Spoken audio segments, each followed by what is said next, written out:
Chapter 36. The Burbage Theater. Ada's suggestion was the library. Newspaper archives, microfiche. They broke into the library after the last employee left. The library was in the process of scanning the microfiche archives and converting them to digital format. The archives and equipment were in the basement. Since the library started with the most recent articles and worked backwards, the oldest newspapers weren't digitized and had to be viewed by date, or if you were lucky, they were indexed and cataloged. Otherwise, you had to visually scan each newspaper. They were looking for something specific in a very large haystack. Angel found the first one. 1895. Miss Emily Carter, formerly of San Francisco, has departed for the stage, citing her preference for the direct connection of live performance over the emerging medium of film. Miss Carter, who found opportunities in San Francisco limited by the entrenched interests of the city's theatrical establishment, is expected to pursue starring roles on the touring circuit. In other news, Mr. Hunter Moore, son of Chicago steel magnate James Moore, has been released from a private sanitarium following treatment for exhaustion and opium dependency. Mr. Moore has announced plans to construct a substantial residence in Mountain View, which he intends to rival the celebrated Rangsdorff House in ambition and scale. Susie looked up from her machine. Hunter was in a sanitarium? Opium, Angel said. 1895. Gabraith looked up. That's when he would have been human. They kept reading. Susie found the second one. 1897.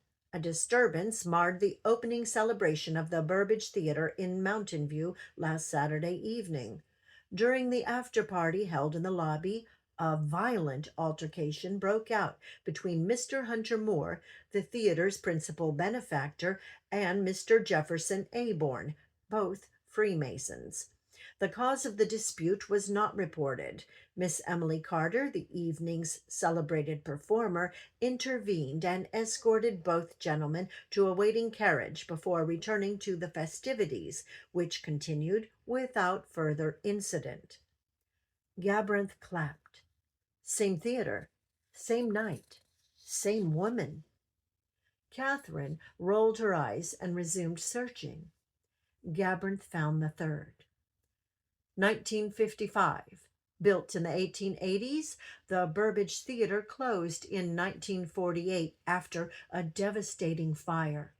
A generous grant from the Hunter Moore Foundation paid for the restoration, and it reopened last night as the Mountain View Center for Performing Arts.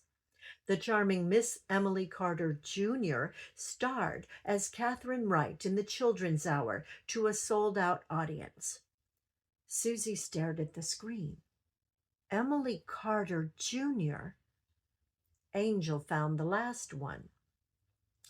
2007, Miss Emily Rose, the spitting image of the late stage actress Emily Carter Jr., has joined Club Noir, a traveling burlesque revue currently on a national tour. Miss Rose is reported to reside at the Moorage in Mountain View, an historic Victorian property currently undergoing extensive restoration. The microfiche machines hummed while everyone quietly considered what they had found. Angel spoke first.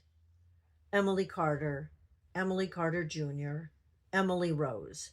Same woman, every few decades, a different name. And Hunter rebuilt the theater, Catherine said. The theater Jefferson was staked under.